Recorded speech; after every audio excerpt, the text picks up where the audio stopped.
তোমাদের সবাইকে last benchers YouTube channel এবং ফেসবুক পেজে স্বাগত। শুরুতেই বলি প্রত্যেককে হ্যাপি হোলি, শুভ দোলযাত্রা। আজকে আমার এই ভিডিওটা ইতিহাসের একটা গুরুত্বপূর্ণ টপিকের উপর, একটা নয় বলা যেতে পারে প্রাচীন যুগ আর মধ্যযুগের মধ্যবর্তী পর্যায় পর্যন্ত ইতিহাসের এই ভিডিও, যেটা তোমাদের আসন্ন ওয়েস্ট বেঙ্গল পুলিশ এবং কলকাতা পুলিশের যে সাব ইন্সপেক্টর, কনস্টেবল, লেডি কনস্টেবলের পরীক্ষা আসতে চলেছে, তার পাশাপাশি তোমার ক্লার্কশিপ, মিসেলেনিয়াসেরও পরীক্ষাগুলো রয়েছে, বিসিএসের পরীক্ষাগুলো রয়েছে। সে সমস্ত পরীক্ষাতে এই আমার ভিডিও অবশ্যই তোমাদের সাহায্য করবে। ইতিহাসের পার্টটা মানে যেখানে জেনারেল নলেজ বা জেনারেল অ্যাওয়ারনেসের যে পার্টটা রয়েছে তোমাদের প্রতিযোগিতামূলক পরীক্ষায়, প্রত্যেকেই বলবো অবশ্যই ভিডিওটা খুব মনোযোগ সহকারে দেখবে। তার পাশাপাশি কোশ্চেনগুলোর যে সমস্ত অপশানগুলো দেওয়া রয়েছে সেই সমস্ত অপশানের উপরও তোমরা কিন্তু ভালো করে লক্ষ্য রাখবে। এই অপশান থেকেও কিন্তু আরও তোমাদেরকে ইনফরমেশন গ্যাদার করতে হবে। আজকে আমি বিস্তারিত কোনো ক্লাস করাবো না। আজকে আমার উদ্দেশ্যটাই হবে এমসিকিউ টাইপ। মানে বিষয়টা হচ্ছে এটা বিশেষত আমার মাথায় এসেছে মানে এইরকম ভিডিও করার, যে সমস্ত সিভিক পুলিশ বা ভিলেজ পুলিশ মানে সিভিক ভলেন্টিয়ার্স এবং ভিলেজ পুলিশেরা রয়েছে, যারাও কিন্তু এবার পরীক্ষায় ওয়েস্ট বেঙ্গল পুলিশের পরীক্ষায় বসতে চলেছে। তো তাদের তো ডিউটির একটা পার্ট থাকে, তারা ডিউটি করে, ফ্যামিলি মেনটেন করে। তো তাদেরকে মাথায় রেখে, ঠিক আছে, তাদের জন্যই এই ধরনের একটা ভিডিও আমি তোমাদেরকে দিচ্ছি, যারা মানে যেন তারা অসময়ে, ঠিক আছে, যে সময় তাদের কাছে সময় থাকবে সেই সময় তারা যাতে জাস্ট ডাইরেক্ট এই কোশ্চেনগুলো দেখতে পারে। কারণ হচ্ছে এই সমস্ত কোশ্চেনই কিন্তু ডাইরেক্ট তোমাদের পরীক্ষায় জিজ্ঞেস করে নেবে। তো অবশ্যই তোমরা দেখো ভিডিওটা, আশা করি ভালো লাগবে। হ্যাঁ, আরেকটা জিনিস আমি বলে রাখি, ফুড সাব ইন্সপেক্টরের অনেকগুলো ভিডিও কিন্তু জেনারেল নলেজ, জিএস, ম্যাথ, রিজনিংয়ের আমার কিন্তু সেপারেট প্লেলিস্টের ইউটিউব চ্যানেলে দেওয়া রয়েছে। তো যারা ডাব্লিউপির প্রিপারেশন নিচ্ছ তারা অবশ্যই সেই ভিডিওগুলো কিন্তু দেখে নেবে। যে শুধুমাত্র যেগুলো ফুডেই আসবে এরকম তো নয়, বিভিন্ন প্রতিযোগিতামূলক পরীক্ষাতেও আসবে। তাহলে প্রথম প্রশ্ন দিয়ে শুরু করি। মাইক্রোলিথিস কোন যুগের অস্ত্র? মাইক্রোলিথিস মানে ক্ষুদ্রাস্ত্র, যেটা বলে ছোট ছোট তীক্ষ্ণ অস্ত্র, যেটা কোন যুগের? প্রাচীন প্রস্তর যুগের, মধ্যপ্রস্তর যুগের, নব্যপ্রস্তর যুগের, না তাম্রপ্রস্তর যুগের? তাহলে প্রত্যেকে যদি মানে চেষ্টা করবে যে ভিডিওটা পজ করে অ্যান্সার করার, তারপরে দেখে নেবে অ্যান্সারটা, ঠিক আছে? অপশন বি হচ্ছে এটার সঠিক উত্তর, ঠিক আছে? মধ্যপ্রস্তর যুগের মাইক্রোলিথিস। পরবর্তী প্রশ্ন, সিন্ধু সভ্যতার আবিষ্কৃত প্রথম স্থান কোনটি? সিন্ধু সভ্যতার আবিষ্কৃত প্রথম স্থান হরপ্পা, মহেঞ্জোদারো, কালীবঙ্গান, না লোথাল? দুইয়ের এ হচ্ছে সঠিক অ্যান্সার। হরপ্পার আবিষ্কর্তাকে এবং তার সাল, পাশাপাশি মহেঞ্জোদারোর আবিষ্কর্তাকে, তার সাল, কালীবঙ্গল কোথায় রয়েছে, লোথাল গুরুত্বপূর্ণ একটি বন্দর, পাশাপাশি হরপ্পা এবং মহেঞ্জোদারোতে কী কী পাওয়া গেছিলো। এই কয়েকটা কোশ্চেন আমি বলে দিলাম, এই কয়েকটা কোশ্চেন তোমরা কিন্তু দেখে নেবে। 3 নম্বর, সিন্ধু সভ্যতার কোন গৃহপালিত পশু ছিল না? দেখা মাত্র অনেকেই কিন্তু ওই ভেড়া, কুকুর করে দেবে। না, দেখো কি বলেছে, পশু ছিল না এই কথাটা বলেছে। তাহলে অ্যান্সার হচ্ছে অপশন ডি, ঘোড়া। সিন্ধু সভ্যতার এটি গৃহপালিত পশু ছিল না। 4 নম্বর, ভারতের জাতীয় প্রতীকে উল্লেখিত সত্যমেব জয়তে কোথা থেকে নেওয়া হয়েছে? ঋগ্বেদ, ভগবদ গীতা, মুন্ডক উপনিষদ, না মৎস্য পুরাণ? এই কোশ্চেনটা কিন্তু বহুবার বহু পরীক্ষাতে এসেছে। অপশন সি হচ্ছে এটা সঠিক উত্তর, মুন্ডক উপনিষদ। 5 নম্বর প্রশ্ন, গৌতম বুদ্ধের কোন স্থানে মহাপরিনির্বাণ লাভ ঘটেছিল? লুম্বিনী, বোধগয়া, কুশীনগর, না পাবা? এটার সঠিক উত্তর হচ্ছে অপশন সি, কুশীনগর। জৈন ধর্মের প্রকৃত প্রবর্তক কে? আচ্ছা, এর আগে আমি একটা কোশ্চেন আমি বললাম গৌতম বুদ্ধ। আচ্ছা, গৌতম বুদ্ধ আর মহাবীরের ওপর আমার কিন্তু একটা সেপারেট ভিডিও কিন্তু ইউটিউবে রয়েছে। জেনারেল স্টাডিজের এবং নলেজের প্লেলিস্টে গেলেই তোমরা কিন্তু সেটা দেখতে পাবে, দেখে নিও। তাহলে তোমাদের আর বই খোলার দরকার পড়বে না, ওখান থেকেই কোশ্চেন হবে। 6 নম্বর, জৈন ধর্মের প্রকৃত প্রবর্তককে? দেখো, প্রকৃত প্রবর্তককে, প্রবর্তক কথা বলেনি। ঋষভনাথ, পার্শনাথ, অ্যাগিওনিমি, না মহাবীর? তাহলে এটা সঠিক উত্তর হবে 6-এর বি, প্রকৃত প্রবর্তক বললে হবে পার্শনাথ। জৈন মানে মহাবীর, গৌতম বুদ্ধ, জৈনিজম, বুদ্ধিজমের উপর কিন্তু একটা সেপারেট ভিডিও আমি অলরেডি করে দিয়েছি, দেখে নিও। ষোড়শ মহাজন পদের কোনটি দক্ষিণতম? দক্ষিণতম বলতে ভারতের দক্ষিণ প্রান্তে অবস্থিত। অশোক নয়, অশমুখ, কম্বোজ, বৃজ্জি না মল্ল? এটার সঠিক উত্তর হচ্ছে 7 A, অশমুখ হচ্ছে দক্ষিণতম। এই কোশ্চেনটার পাশাপাশি আরও 2-1টা কোশ্চেন আমি বলে দিই যে ষোড়শ মহাজন পদের সবচেয়ে শক্তিশালী মহাজন পদ কোনটি ছিল, 1 নম্বর। দ্বিতীয় নম্বর, ষোড়শ মহাজন পদের 2টো এমন মহাজন পদ ছিল যারা ছিল প্রজাতন্ত্র মানে গণতান্ত্রিক। সে 2টি কোনটি মহাজন পদ ছিল সেটা কিন্তু তোমরা খুঁজে বের করবে, ঠিক আছে? পড়ার অভ্যাসগুলো তৈরি করতে হবে। এটা কিন্তু ইম্পর্টেন্ট কোশ্চেন, যেটা বললাম গণতান্ত্রিক বা প্রজাতন্ত্র কোন মহাজন পদে কিন্তু ছিল। বিম্বিসারের উপাধি কি ছিল? 8 নম্বর প্রশ্ন। বিম্বিসারের উপাধি কি ছিল? শ্রেণিক, কুনিক, হর্ষঙ্ক না অমৃতাঘাত? তাহলে এটার অ্যান্সার হচ্ছে শ্রেণিক। তাহলে কুনিক কার উপাধি ছিল বা অমৃতাঘাত কার উপাধি ছিল? কমেন্ট করে দাও। 9 নম্বর প্রশ্ন। আলেকজান্ডার ভারত আক্রমণে মগধের সম্রাট কে ছিলেন? আলেকজান্ডার যখন ভারতবর্ষ আক্রমণ করে কত সালটা কমেন্ট করো।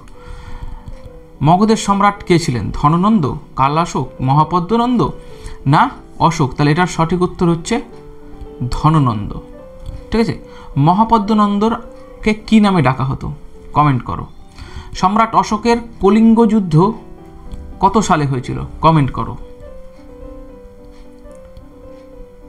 মৌর্য বংশের প্রতিষ্ঠাতা কে ছিলেন? দ্বিতীয় চন্দ্রগুপ্ত, বিম্বিসার, বিন্দুসার না চন্দ্রগুপ্ত মৌর্য? তাহলে মৌর্য বংশের প্রতিষ্ঠাতা ছিলেন 10 D, চন্দ্রগুপ্ত মৌর্য। মৌর্য বংশের সর্বশ্রেষ্ঠ সম্রাট কে ছিলেন? মৌর্য বংশের শেষ সম্রাট কে ছিলেন? ঠিক আছে। আর হর্ষঙ্ক বংশের প্রতিষ্ঠাতা কে ছিলেন? আর অশোকের বাবা কে ছিলেন? ঠিক আছে, কমেন্ট করো। দেবনাম প্রিয়দর্শী নামে পরিচিত কোন সম্রাট? বহুবার কিন্তু এই কোশ্চেনটা এসেছে। অশোক, অজাতশত্রু, পুষ্যমিত্র শুং না কনিষ্ক? 11 A, দেবনাম প্রিয়দর্শী নামে পরিচিত সম্রাট অশোক। প্রথম কোন সম্রাট জলদস্যু দমনের জন্য নৌবহর গঠন করেছিলেন? প্রথম কোন সম্রাট? 12 নম্বর প্রশ্ন। বিম্বিসার, চন্দ্রগুপ্ত মৌর্য, লক্ষণ সেন না সমুদ্রগুপ্ত? এটার সঠিক উত্তর হচ্ছে 12 B, চন্দ্রগুপ্ত মৌর্য। ঠিক আছে। দানসাগর, অদ্ভুত সাগর কার লেখা? এই দুটি যে নাম বললাম, দানসাগর, অদ্ভুত সাগর, এর মধ্যে কোনটি, ঠিক আছে, লক্ষণ সেন সম্পূর্ণ করেছিল? কমেন্ট করো। আলেকজান্ডার কোন পথ দিয়ে ভারতে প্রবেশ করেন? পথটা চেয়েছে এখানে। 13 নম্বর প্রশ্ন। খাইবার, বোলান গিরিপথ, বদাউই না মালাকান্দ গিরিপথ? তাহলে এটার সঠিক উত্তর হচ্ছে অপশন A, খাইবার গিরিপথ দিয়ে কিন্তু আলেকজান্ডার ভারতে প্রবেশ করে। ঠিক আছে। 14 নম্বর। বুদ্ধচরিত কার লেখা? বহুবার জিজ্ঞেস করেছে, এবারও জিজ্ঞেস করবে। বাণভট্ট, গৌতম বুদ্ধ, তুলসীদাস না অশ্বঘোষ? বলো, বুদ্ধচরিত কার লেখা? তাহলে বুদ্ধচরিত লেখা হচ্ছে অশ্বঘোষ। ঠিক আছে। হর্ষচরিত কার লেখা? রামচরিত মানস কার লেখা? আর রামচরিত কার লেখা? কমেন্ট করো এবং অবশ্যই পড়ে যাবে। 15 নম্বর। ভারতে প্রথম সোনার মুদ্রার প্রচলন কারা করেছিলেন? সোনার মুদ্রা, coin, gold coin. Kushan, Indo-Greek, Pallava না গুপ্ত রাজারা? এখানে সঠিক উত্তর হচ্ছে অপশন B, ইন্দো-গ্রিক। অনেকেই কিন্তু কুষাণ করে আসবে, কুষাণ অ্যান্সার হবে না। ঠিক আছে, গুপ্ত রাজারাও হবে না, অবশ্যই ইন্দো-গ্রিকরা ভারতবর্ষে প্রথম সোনার মুদ্রা বা গোল্ড কয়েন প্রচলন করেছিলেন। তো এই সোনার কয়েনের সঙ্গে কুষাণ আর গুপ্ত রাজাদের কি সম্পর্ক, এটা পড়ে নেবে। আর একটা পল্লব আছে, অপশন C। এই পল্লবদের রাজধানী কোথায় ছিল? কনিষ্কের রাজধানী কোথায় ছিল? বাহ, উজ্জয়িনী, পুরুষপুর না পেশোয়া? উজ্জয়িনী, বৈশালী না ম্যানকোট? ম্যানকোট কার রাজধানী ছিল? আসতে পারে Purushapura, option A, 16 A, Purushapura বা পেশোয়া ছিল কনিষ্কের রাজধানী। 17 নম্বর। গান্ধার শিল্পের পৃষ্ঠপোষক কারা ছিলেন? গান্ধার শিল্পটা কি? অবশ্যই দেখবে বাড়িতে। গুপ্ত রাজারা, সেন রাজারা, চোলরা না কুষাণরা? তাহলে এটার সঠিক উত্তর হচ্ছে কুষাণরা। এই যে গান্ধার শিল্পশৈলী, এটা কি পড়বে আজকে যদি ডাব্লিউবিপিতে না পড়ে অন্য কোনো পরীক্ষায় কিন্তু পড়বে। ডাব্লিউবিপি ছাড়াও কিন্তু অনেক বহু পরীক্ষা আছে গুরুত্বপূর্ণ, সেখানে গান্ধার শিল্পের গুরুত্ব কিন্তু আছে। অতএব গান্ধার শিল্পটা দেখে যাবে। গান্ধার শিল্প আছে, বেঙ্গি আছে, অমরাবতী আছে, দেখবে এগুলো। সাতবাহন সাম্রাজ্যের সর্বশ্রেষ্ঠ সম্রাট কে ছিলেন? 18 নম্বর প্রশ্ন। যজ্ঞশ্রী সাতকর্ণী, গৌতমীপুত্র সাতকর্ণী, শিমুক না কুজুল কদফিস? তাহলে সঠিক অ্যান্সার হচ্ছে 18 বি, গৌতমীপুত্র সাতকর্ণী। ঠিক আছে, গৌতমীপুত্র সাতকর্ণীর কি উপাধি ছিল? সাতবাহন সাম্রাজ্যের বা সাতবাহন বংশের প্রতিষ্ঠাতা কে ছিলেন? ঠিক আছে, সাতবাহন বংশের শেষ সম্রাট কে ছিলেন? পড়বে। 19 নম্বর প্রশ্ন। কাকে নেপোলিয়ন অফ ইন্ডিয়া মানে ভারতের নেপোলিয়ন বলা হয়? সমুদ্রগুপ্ত, দ্বিতীয় চন্দ্রগুপ্ত, স্কন্দগুপ্ত না কুমারগুপ্ত? তাহলে সঠিক অ্যান্সার দেখো, দ্বিতীয় চন্দ্রগুপ্ত হবে না, স্কন্দগুপ্ত হবে না, কুমারগুপ্তও হবে না। তাহলে অ্যান্সার হচ্ছে সমুদ্রগুপ্তকে কিন্তু বলা হতো ভারতের নেপোলিয়ন। কেন বলা হতো ভারতের নেপোলিয়ন? কমেন্ট করো। হুন আক্রমণ, দেখো বলেছে হুন আক্রমণ প্রতিহত করায় কোন সম্রাট ভারতের রক্ষাকারী নামে পরিচিত? হুনদের আক্রমণ থেকে ভারতকে রক্ষা করেছিল কে? মহাপদ্মনন্দ করেছিল, কুমারগুপ্ত, স্কন্দগুপ্ত না প্রথম চন্দ্রগুপ্ত? তাহলে এটার সঠিক অ্যান্সার হচ্ছে কুড়ির সি, ভারতের রক্ষাকারী বলা হয় স্কন্দগুপ্তকে। হুন আক্রমণ প্রতিহত করেছিল, কিন্তু প্রথম হুন আক্রমণের সম্মুখীন হয়েছিলেন কে? এই চারজন আছে অপশানে, তার মধ্যে কে প্রথম হুন আক্রমণের সম্মুখীন হয়েছিলেন? এটা তোমাদের কাছে কোশ্চেন থাকলো। মগধের প্রথম রাজধানী কোথায় ছিল?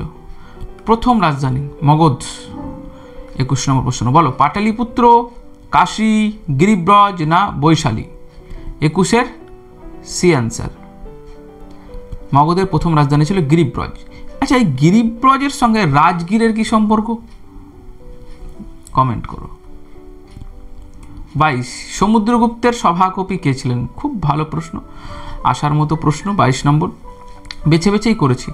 অশ্বঘোষ, নাগার্জুন, আর্যভট্ট না হরিসেন? সমুদ্রের সভাকবি, এগুলো মুখস্থ করে নেবে। হরিসেন। ঠিক আছে, অশ্বঘোষের লেখা বইয়ের নাম কি?